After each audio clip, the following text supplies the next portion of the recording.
이 부활주일 아침 하나님은 우리에게 갑자기 율법에 대해서 말씀하고 계십니다. 사도신경 강의 마지막 시간이기도 한데, 사도신경은 일단 나는 믿는다라고 5가지 믿음을 고백하죠. 첫 번째, 나는 하나님이 나의 하늘 아빠가 되심을 믿는다. 좋은 하늘 아빠가 됨을 믿는다라고 고백합니다. 예수님은 하나님을 아빠라고 불러라 말씀하셨죠. 헬라어도 파테르가 있고 아버지를 의미하는 파테르가 있고 아빠를 의미하는 아바가 있는데, 아빠를 쉼없이 강조하셨습니다. 두 번째, 나는 예수님이 나의 구원자, 나의 왕, 나의 하나님을 믿는다라고 사도신경을 통하여 나는 고백합니다. 세 번째, 나는 성령님이 나를 돕는 보혜사임을, 성령님이 하나님임을 믿는다라고 선포합니다. 그리고 네 번째는 나는 교회가 예수님의 몸임을 고백한다라고 외칩니다. 여러분, 교회가 예수님의 몸임을 믿으시면 아멘. 마지막으로 나는 몸의 부활과 영생을 믿는다. 나는 의의 최후 승리를 믿는다라고 그 신앙의 고백을 마칩니다. 우리가 이 5번째 사도들의 신앙 고백, 나는 몸의 부활, 영생을 믿는다, 나는 의의 최후 승리를 믿는다, 이 고백을 오늘 살펴보려고 합니다. 사실 지금 우리의 삶 가운데 위기가 가득하죠. 이 총선을 앞두고 여야가 다 격렬하게 대립하고 있지만, 아무도 신경 쓰지 않지만 아주 중요한 그런 통계들이 계속 우리나라의 미래에 심각한 영향을 미치고 미래에 어떤 것을 뒤집어 엎을 통계들이 계속 나오고 있는데, 바로 국가적으로 위기죠. 여러분, 일본이 부활하고 있습니다. 이건 굉장히 어려운 일인데, 우리가 25년 동안 일본보다 더 성장했어요. 그러나 작년부터 처음으로 일본의 성장률 1.9%로 역전을 허용했고, 더 충격적인 통계는 여러분 99년부터 삼성이 소니를 능가했습니다. 여러분, 소니와의 경쟁은 치열한 것이었습니다. 그러나 여러분 24년 만에 처음으로 삼성이 밀리고 있습니다. 소니 영업이익에 밀렸어요. 일본 경제는 AI로 대변되어지는, 그리고 일본은 대만의 TSMC와 손을 잡고 과감한 혁신으로 무언가를 하고 있는데, 모두가 우리는 멈춰섰어요. 위기를 전혀 느끼지 못하고 있어요. 교회도 위기죠. 신앙의 위기는 더 심각합니다. 무엇보다도 이 포스트 모더니즘의 맹폭이라고 표현할 수 있겠죠. 교회를 흔들고 있는데, 포스트 모더니즘 사상은 특성상 절대 진리를 거절합니다. 모든 진리는 상대적이에요. 그러니까 상황에 따라서 선과 악은 얼마든지 변동될 수 있습니다. 이런 연장선상에서 동성애가 옹호되어지고, 동성애뿐만 아니라 제3의 성, 제4의 성, 제5의 성, 그러니까 이게 막 헷갈리는 거예요. 내가 남자였다가 여자였다가 남자였다가 여자였다가 그것도 인정하겠다는 거예요. 포스트 모더니즘의 사상에서 보면. 그러므로 온 인류가 보편타당하게 여겨왔던 절대 가치들, 가령 예를 들어 한 남자와 한 여자가 결합해서 가정을 이룬다, 이게 당연한 것인데, 그것을 주장하면 배타적인 사람으로, 혐오적인 사람으로 비판당합니다. 기독교 변증가 오스기니스가 현재 미국에서 이 세속주의가 복음주의를 그 영향력을 대체하고 있다고 이야기합니다. 성혁명이라고 이야기되어지죠. 성혁명, 이제 남자와 여성 양성으로만 성 정체성을 구별짓지 말고 이겁니다. 포스트 모더니즘은 이것도 가능하고 저것도 가능하다, 가치관의 혼란이 덮치고 있는 거예요. 부지불식 중에 이것을 받아들이게 하는 무언의 강요가 난무하는 것입니다. 여러분, 이 세속주의, 그리고 정말 저는 트럼프가 당선되면 이거 어떻게 할까 걱정이 되기도 하고, 괜찮을 것 같기도 하고, 기도해야 될 것 같아요. 트럼프는 일단은 지극히 그런 기업가적인 마인드로 가기 때문에, 일단 우리가 남방 삼각동맹이라고 이야기하죠. 이 북중러 북방 삼각동맹을 대치하기 위하여 트루먼 대통령과 이승만 대통령이 남방 삼각동맹, 그러니까 한미일 동맹을 만들었는데, 일단 여기서 한국을 배제시키고 미일 동맹을 강화시킬 것 같죠. 그러나 이 트럼프적인 사고방식에서는 한국의 핵무장도 용인할 수 있을 것 같아요. 이 사람 워낙 어디를 튈지 모르는 사람이기 때문에. 왜냐하면 한국이 핵무장을 하면 미국이 지불하는 한국 방위 비용을 낮출 수 있기 때문에. 제가 말씀드리려고 하는 것은 우리나라가 굉장히 중요한 기로에 있다. 그러므로 여러분 반드시 선거하시고 기도하시고 선거하시고 믿음으로 선거하셔야 합니다. 정치가 위기고 경제도 위기고 이 포스트 모더니즘의 홍수 가운데 우리 삶의 위기가 가득합니다. 지금 내가 다니고 있는 직장 아침에 정말 눈을 뜨면 죽을 만큼 출근하기 싫은 분도 분명히 있을 것입니다. 우리 가정 답이 보이지 않고 여러분들의 자녀들은 다 안녕하신지요? 요즘 아이들 막 오토바이 탄다고 막 그렇게 난리치고 이제는 신문 보도를 보니까 요즘 아이들이요 명품을 사달라고 한답니다. 얘네들이 에르메스 사달라고 하면 우리 막 2달 월급 모아도 못 사주는데 그거 안 사주면 사랑하지 않는다라고 이야기하고, 그리고 요즘 아이들이요 도박, 이게 보통 심각한 문제가 아니랍니다. 어떻게 할 것이냐, 그 철없음의 한숨만 나오는 그런 상황 가운데 하나님은 갑자기 국가도 위기고 교회도 신앙의 위기고 우리 가정도 위기고 우리의 자녀들 어디로 튈지 모르는데 갑자기 뜬금없이 율법을 이야기합니다. 율법의 요구, 율법의 저주를 이야기하는데 하나님에게 무슨 사정이 있지 않을까요? 우리 한번 로마서 8장 3절과 4절 말씀 같이 읽습니다. 율법이 육신으로 말미암아 연약하여 할 수 없는 그것을 하나님은 아시나니 곧 죄로 말미암아 자기 아들을 죄 있는 육신의 모양으로 보내어 육신의 죄를 정하사 육신을 따르지 않고 그 영을 따라 행하는 우리에게 율법의 요구가 이루어지게 하려 하심이라. 4가지 단어가 등장합니다. 하나님이 하신다. 율법으로 육신을 따라 할 수 없는 그것을 하나님이 하시는데 어떻게 하시느냐? 아들을 보내사 성령을 통하여 무엇을 하시는가? 율법의 요구가 이루어지게 하신다. 3절과 4절을 이렇게 성경은 증언하고 있습니다. 하나님이 하신다. 율법으로 육신을 따라 행할 수 없는 그것을 하시는데 어떻게 행하시느냐?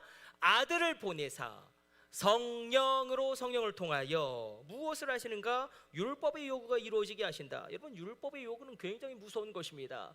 율법의 요구, 율법의 저주는 무엇입니까? 죄의 삭은 사망입니다. 죄의 결과는 죽음입니다. 그 누구도 하나님 앞에 의로운 자로 설 수 없기 때문에 하나님 앞에 설 때 다 죽는 것입니다. 또 율법의 요구는 무엇입니까? 피가 죄를 속한다. 생명을 상징하는 피만이 죄의 결과인 죽음을 처리하고 무력화시킬 수 있다. 그러나 이 율법의 요구를 하나님이 내 안에서 이루시는데 무엇을 통하여? 아들을 보내사 성령을 통하여 이 놀라운 율법의 요구가 내 안에 이루어지게 하십니다. 여러분, 구약에서 율법의 요구는 절대로 이루어질 수가 없습니다. 율법의 저주를 구약에서 끊어낼 길은 없습니다. 그러나 오늘 신약에서는 아들을 보내사 성령을 통하여 율법의 요구가 이루어지게 하신다. 그러나 이 율법의 요구가 이루어진 장소가 갈보리 십자가라면 이 율법의 요구가 성취된 시간이 바로 오늘 이 아침 부활주일 아침입니다. 성경은 우리에게 특별한 시간이 있다고 이야기하죠. 많은 젊은이들에게 늘 들었던 질문은, 제가 군목으로 있을 때에 목사님, 원래 안식일은 토요일인데 왜 주일에 예배드립니까? 그렇죠, 맞죠. 구약 율법에 따르면 안식일은 토요일입니다. 근데 왜 우리가 토요일이 아닌 주일을 안식일로 지키는가? 여기서부터 부활의 모든 신비와 능력이 풀려지기 시작합니다. 오늘날 여전히 많은 이단들은 토요일에 안식일로 지키고 있습니다. 그러나 우리는 왜 토요일이 아닌 주일을, 더 로즈데이를 안식일로 지키는가? 바로 이유는 단 하나입니다. 하나님이신 예수님이 율법을 바꾸시고 율법을 완성시켰습니다. 하나님이 정한 율법을 하나님이 바꿀 수 있습니까? 없습니까? 당연히 바꿀 수 있죠.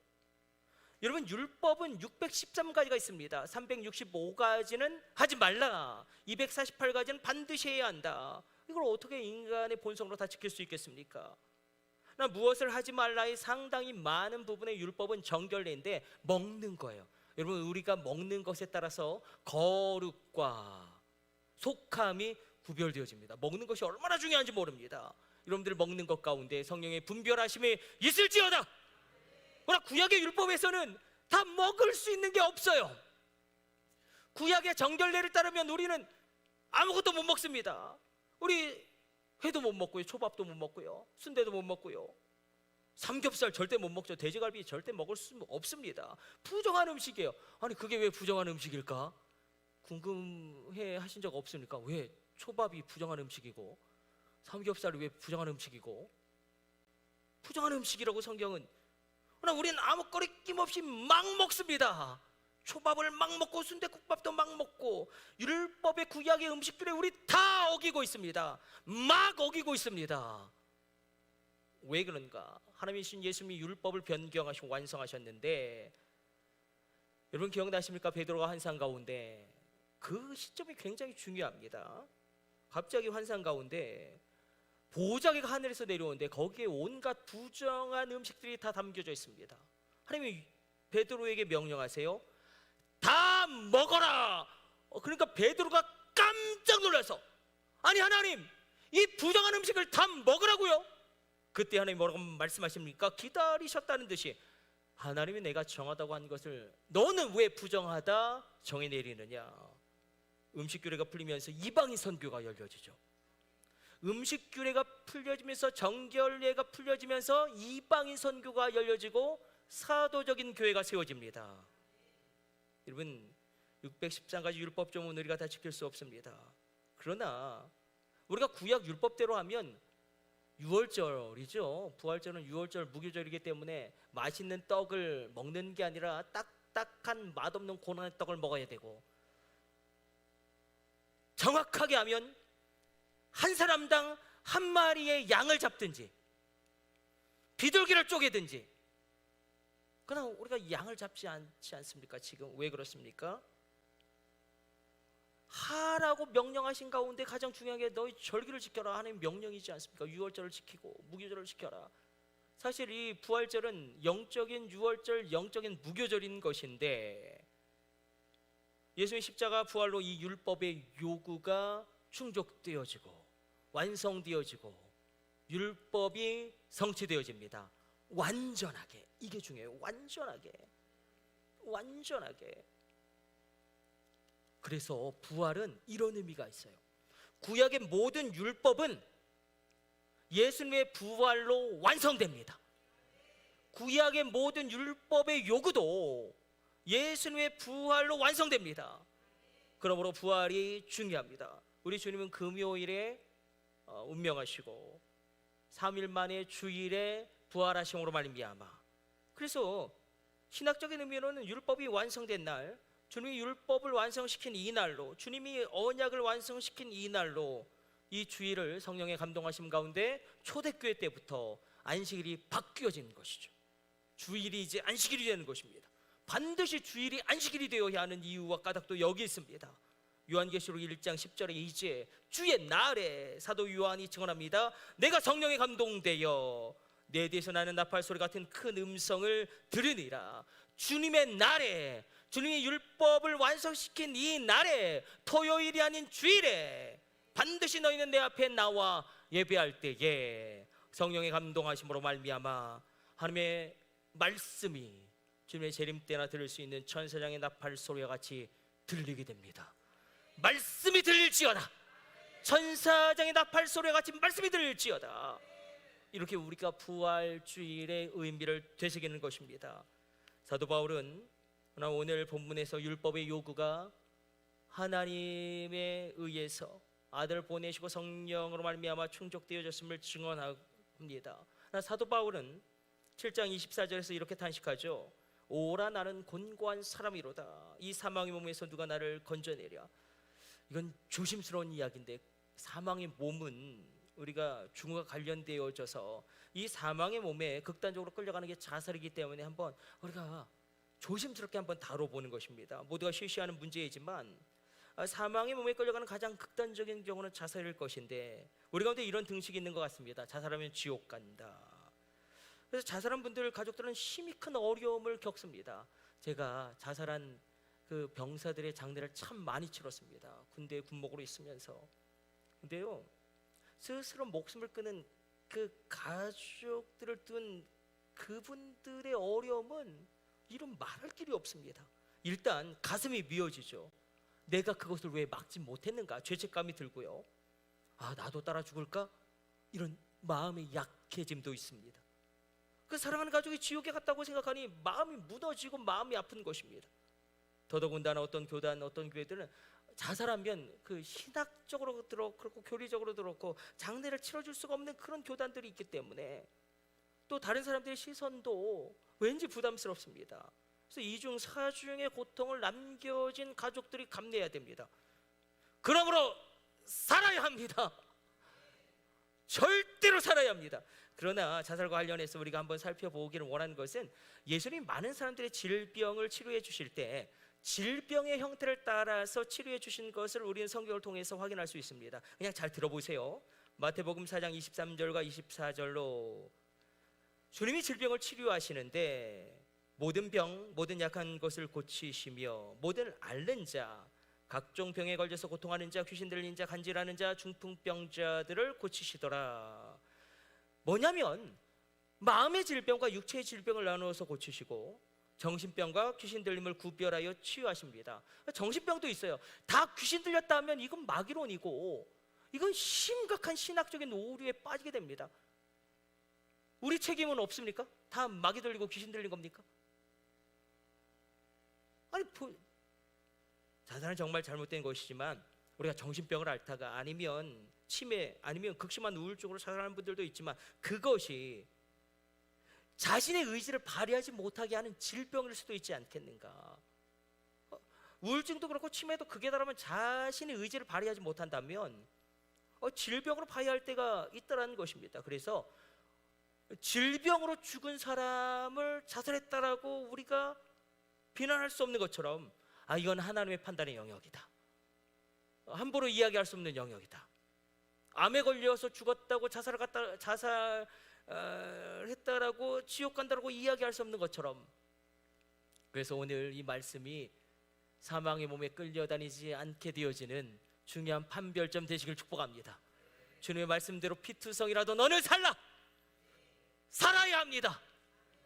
어떻게 해서든지 살면 반드시 하나님은 일하실 것입니다. 지금 현재의 모습이 결론이 아니기 때문에 내가 한 일 때문에 구원받는 것이 아니라 예수님이 하신 일 때문에 내가 믿음으로 구원받는 것이기 때문에 그래서 오늘 사망의 몸에 끌려 다닐 수도 나도 있겠구나 그런 마음으로 오늘 말씀을 우리가 받아들이길 원하는데 곤고한 사람이다. 사도 바울이 이렇게 고백하죠. 탈라이프로스, 나는 비참한 존재다. 가련한 존재다. 가증할 존재가 바로 나다. 왜 그런가? 사도 바울이 이렇게 이야기합니다. 내가 원하는 바 선은 행하지 아니하고 도리어 원하지 않는 악을 행한다. 내 속사로운 하나님의 법을 즐거워하되 내 지체 속에 또 다른 법이 나를 끌어 죄의 법으로 사로잡아 오는 것을 내가 보는도다. 내 마음속에 하나님 말씀대로 살고 싶은 마음이 있지만 죄를 미워하고 거룩하기를 원하지만 그러나 육신적으로 내가 죄에 무너진다는 것입니다. 이게 사도 바울의 탄식이고 본질적인 고민이었어요. 우리도 마찬가지지 않습니까? 내가 이 죄를 이겼구나, 이 중독을 끊었구나. 그러나 어떤 상황과 어떤 조건 속에서 그 죄에 또 무너져버린 우상의 모습 그리고 가증할 모습을 보게 됩니다. 그래서 그렇게 한탄한 것이죠.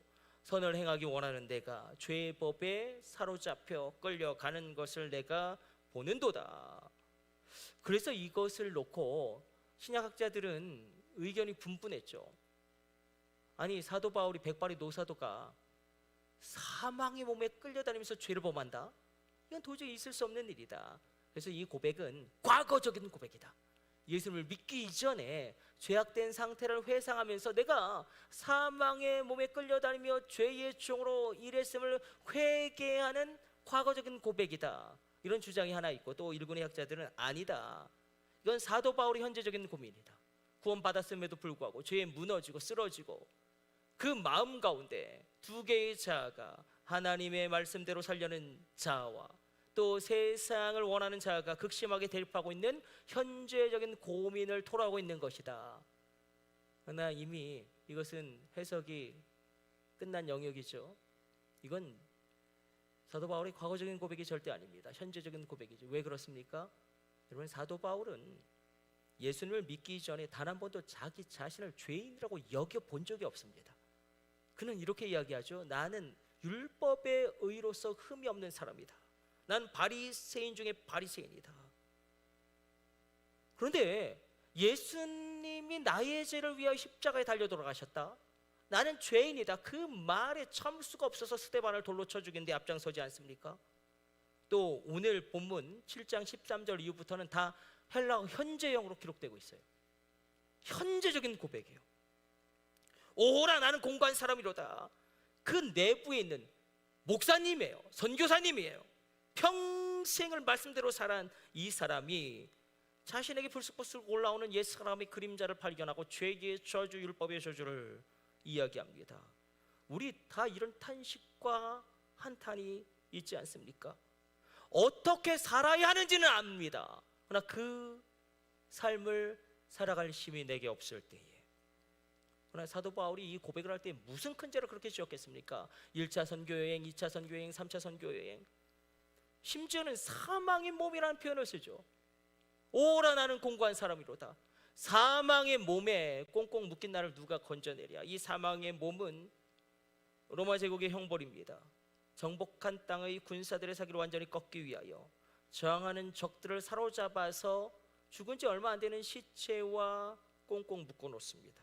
눈과 눈이 맞닿도록, 코와 코가 맞닿도록, 입과 입이 맞닿도록, 심장과 심장이 맞닿도록 죽은 시체와 꽁꽁 묶어 놓으면 고통 받으면서 시체에서 나오는 온갖 더러운 것들과 온갖 더러운 균들에 전염되어져서 산 사람이 죽어갑니다. 이것이 바로 사망의 몸이란 저 끔찍한 로마 제국의 형벌인데, 죄를 끊어내지 못하는 나의 모습이, 죄에 끌려가는 나의 모습이, 저 지긋지긋한 시체와 꽁꽁 묶여진 사망의 몸에 묶여진 저들과 별반 다를 바가 없다라고 그가 한탄합니다. 만약에 오늘 본문을 잘못 해석하면 우리는 율법 폐기론자가 됩니다.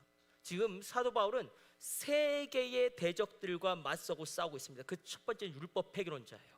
율법 폐기론자들은 무엇이냐면, 우리는 어차피 전적인 죄인이다. 우린 죄를 안 질 수가 없다. 그러니까 막 죄를 짓자. 근데 이게 아주 영지주의의 극단적인 형태로 많은 사람들에게 굉장히 영향력을 미쳤습니다. 하나는 율법행위 구원파. 우리가 613가지 율법을 다 지켜서 구원을 받자. 나의 노력, 나의 행위로 구원을 받으려는 이런 시도들. 또 한 가지 영지주의와 싸우고 있죠. 여러분, 영지주의는 지금도 있습니다.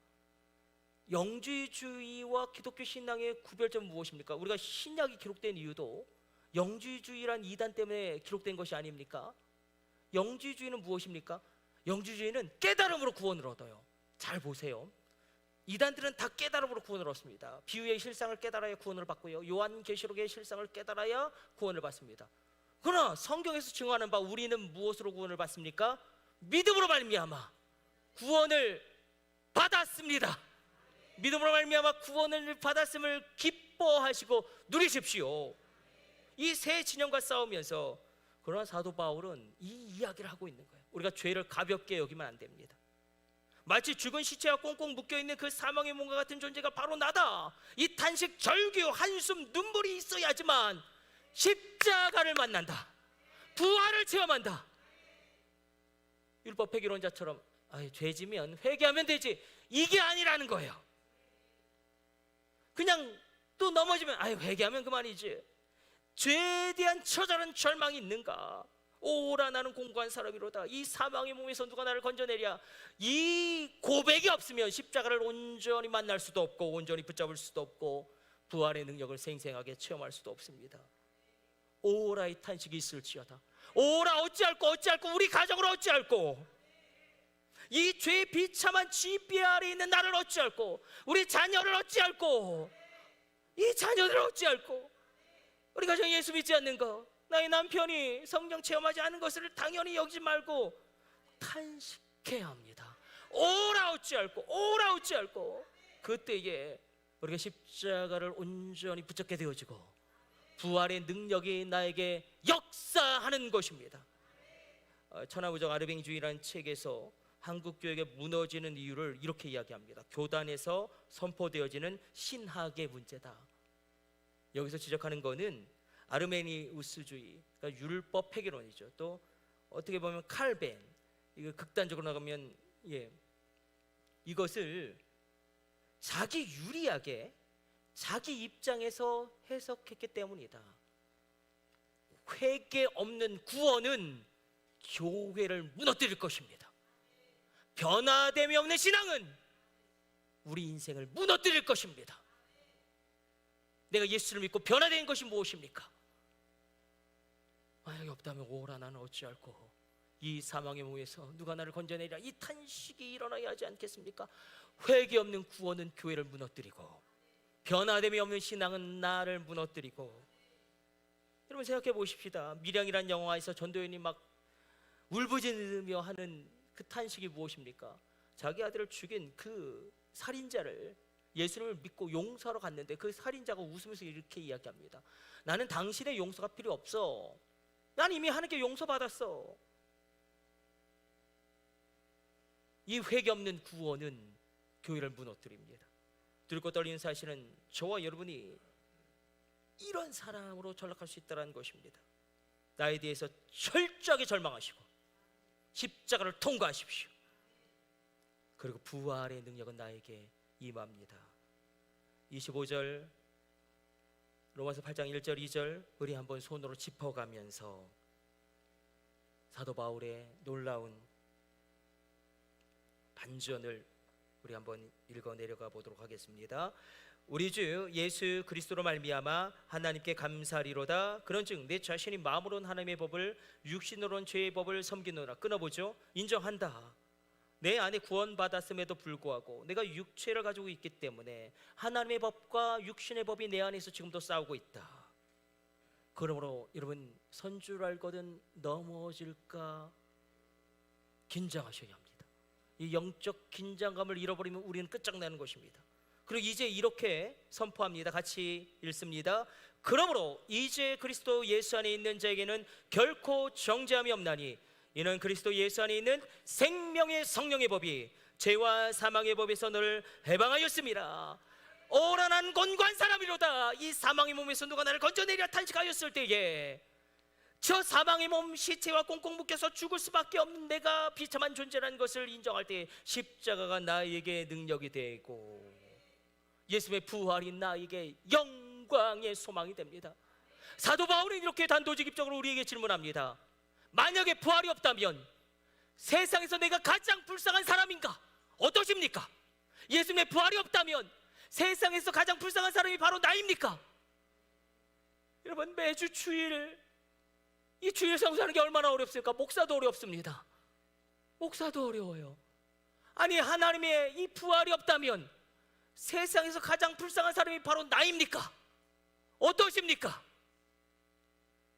주님의 부활이 영광의 소망이 될지어다.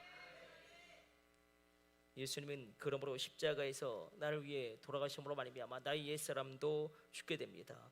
여러분, 핵심은 무엇입니까? 십자가의 가장 급진적인 의미는 무엇입니까? 나의 옛사람이 이미 죽었다는 거예요. 그렇게 하나님은 처리하셨다는 것입니다. 물론 옛사람이 살아나죠. 그러나 하나님이 선포해 버리세요. 너의 옛사람이 이미 죽었다. 여기서 옛사람은 사망의 몸에 끌려다니는 옛사람, 죄로 말미암아 심판받아 죽을 수밖에 없는, 멸망받아 죽을 수밖에 없는 그 사람, 이미 죽었다. 그럼에도 불구하고 끊임없이 그 옛사람은 살아남으로 말미암아 내가 날마다 십자가에서 죽노라. 이 고백이 우리 가운데 있는 것입니다. 부활의 가장 급진적인 의미는 무엇입니까? 내가 변화되었다는 것입니다. 예수님의 부활로 말미암아 율법의 요구가 나에게 성취되었어요. 이건 인간의 힘으로 도저히 이루어낼 수 없는 일이지만 부활의 가장 놀라운 의미는 무엇입니까? 내가 새롭게 변화될 수 있습니다. 그리스도 예수 안에 있는 생명의 성령의 법이 죄와 사망의 법에서 너의 가정을 구원하였습니다.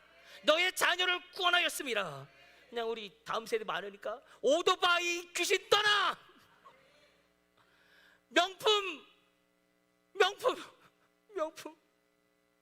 명품 사달라고 하면 안 돼. 그거 엄마 아빠 월급 2달치 모아도 못 사. 명품 그 어둠의 영 떠나.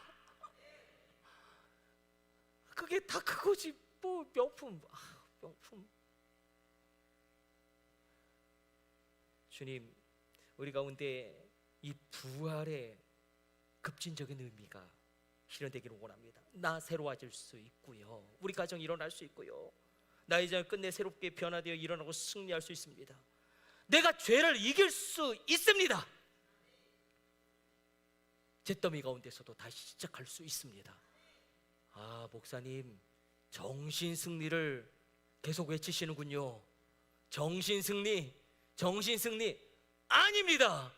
오늘 저는 여러분에게 이 부활의 능력을 증언하고 있는 것입니다. 정신승리를 이야기하는 것이 아니라 성령의 권능을 선포하고 있는 것입니다. 성령님이 계시지 않습니까? 성령님은 어메이징 찬스를 우리에게 주시는 분이에요. 첫 번째 열리지 않았어요. 두 번째도 막혔어요. 세 번째도 아무래도 안 됩니다. 그러나 성령이 주시는 놀라운 기회가 있을지어다. 반드시 기회는 옵니다. 그리고 성령 하나님이 도우실 것입니다. 십자가 부활을 체험하면 우리는 절대로 이전과 같은 동일한 삶을 살아갈 수 없게 됩니다. 회개 없는 구원, 교회를 무너뜨립니다. 변화됨이 없는 신앙생활은 나를 무너뜨릴 뿐만 아니라 나의 자녀도 무너뜨리게 할 것입니다. 작년에 비해서 무언가 나의 삶에서 무엇이 변화되어졌습니까? 나의 말 가운데 무엇이 변화되어졌으며, 나의 행동 가운데 무엇이 변화되어졌으며, 내 생각 가운데 무엇이 변화되어졌습니까? 십자가 부활을 체험하면 우리는 절대로 과거와 똑같은 삶을 살 수 없습니다. 오늘 저는 어제 설교를 준비하면서 정말 성령의 능력으로 부활을 산 사람들이 누가 있을까 찾아 헤매다가 클레팜 신앙 공동체를 찾아냈습니다. 노예 해방을 이끌었던 영국의 총리 윌리엄 윌버포스의 교회 친구들이죠. 교회 친구들이 이렇게 중요해요. 교회 친구들, 신앙의 동료들, 믿음의 교제권이 이렇게 중요합니다. 런던 남부의 클레팜 지역에 있는 교회에 20대 청년들이 성령으로 세례를 받고 기도하기 시작합니다. 이들이 기도가 깊어지자 이렇게 기도합니다. 하나님, 우리가 하나님을 위하여 무엇을 할 수 있겠습니까? 우리 이런 기도라도 올려봐야 하지 않겠습니까? 하나님, 나의 연약한 능력으로, 나의 연약한 힘으로 얼마 남지 않은 나의 인생 가운데 내가 주를 위하여 무엇을 할 수 있겠습니까? 근데 하나님의 기도의 응답은 너무나 명확했어요. 노예 폐지 운동을 하거라. 여러분, 노예 폐지 운동을 한다. 당대의 영국이 노예 무역으로 벌어들인 한해 수입이 2천만 스털링, 국가의 부의 3분의 1이 노예 무역으로 말미암아 창출되어지는데 전 국민의 절반이 노예 무역과 연관되어져서 살아갑니다. 선박업, 보험업, 농장주들도 마찬가지죠. 노예들 먹여야 되니까. 근데 하나님은 뜬금없이 십자가 부활을 체험한 그들에게 말씀하시는 것입니다. 국부의 3분의 1의 원천입니다. 지금 우리나라 반도체보다 더 강한 영향력이에요. 여러분, 이 사진 한번 보여주시겠어요? 노예 수송선에 노예들을 층층이 쌓아서 이동하는데 그 단면도예요. 이렇게 1층에 쌓고요, 2층에 쌓고요, 3층에 쌓습니다. 이게 하나님을 섬긴다는 영국에서 버젓이 행해지고 있었습니다. 클레팜 교회에 다니던 제임스 스티븐이라는 이 청년이 서인도 제조에 휴가를 갔다가 충격을 받습니다. 농장주가 노예를 불태워 죽입니다. 아무도 제지하지 않아요. 그래서 그렇게 윌리엄 윌버포스와 그들이 달려가기 시작합니다. 1833년 7월 27일 영국 의회는 영원히 노예 제도를 영국의 모든 영토에서 폐지하는 법안에 서명을 하게 되어지는, 여러분, 윌버포스는 국회에서, 클레팜 신앙공동체의 젊은이들은 시민사회에서 이 일을 펼쳤는데 노예제도가 얼마나 하나님의 가정에 여기는 일인지 제가 말씀드리려고 한 것은 이것입니다. 십자가 부활을 체험하면 달려가게 됩니다. 하나님의 나라를 위하여 달려가게 됩니다. 무역, 이 노예 무역 반대 배지도 만들기도 하고요, 노예 제도 반대 이 설탕통을 만들어서 팔기도 합니다. 그리고 심지어는 머그컵을 사업하시는 분은 그 머그컵에 노예가 무릎 꿇고 막 채찍질 당하는데 그 노예가 그 주인에게 이렇게 이야기해요. 당신은 나의 형제가 아니다. 당신 크리스찬이라는데 나의 형제가 아니다. 여러분, 이에 자극받은 30만 명의 사람들이 깨어납니다. 우리가 부활의 능력이 내 안에 있게 될 때에 나로 말미암아 내 주변에 있는 사람들이 깨어나기 시작할 것입니다. 부활의 능력을 사모하십니까? 우리 한번 곰곰이 고민해 봅시다. 우리나라에서 폐기되어져야 할 사망의 몸은 무엇입니까? 저 18세기 영국, 17세기 영국을 꽉 사로잡고 있었던 사망의 몸, 노예 제도를 통하여, 노예 무역을 통하여 벌어들인 그 물질의 엄청난 유혹과 쾌락, 과연 우리나라에서 폐기시켜야 할 사망의 몸은 무엇일런지요? 나의 삶 가운데 떨쳐내야 될 사망의 몸은 어떤 것인지요? 우리 가정 가운데 반드시 끊어내야 될 사망의 몸은 무엇인지요? 제사의 문제가 여러분들 정리되어질지어다. 가증한 학습은 끊어줘라. 우리 자녀 가운데 떨쳐내야 될, 반드시 없어져야 될 사망의 몸은 무엇입니까? 주님은 다시 십자가를 통과합니다. 생생하게 부활을 체험하랍니다. 나를 위해 죽으신 예수님, 나를 위해 부활하신 예수님, 저를 보세요. 우리를 위해 죽으신 예수님, 우리를 위해 부활하신 예수님이 아니에요. 나를 위해 확실하게 죽은 예수님, 나를 위해 확실하게 부활하신 예수님, 예수의 죽음에 나의 옛사람이 못 박혀 같이 죽는 것이며 예수의 부활과 내가 또한 동일하게 살아남으로 말미암아 변화되어지는 것입니다.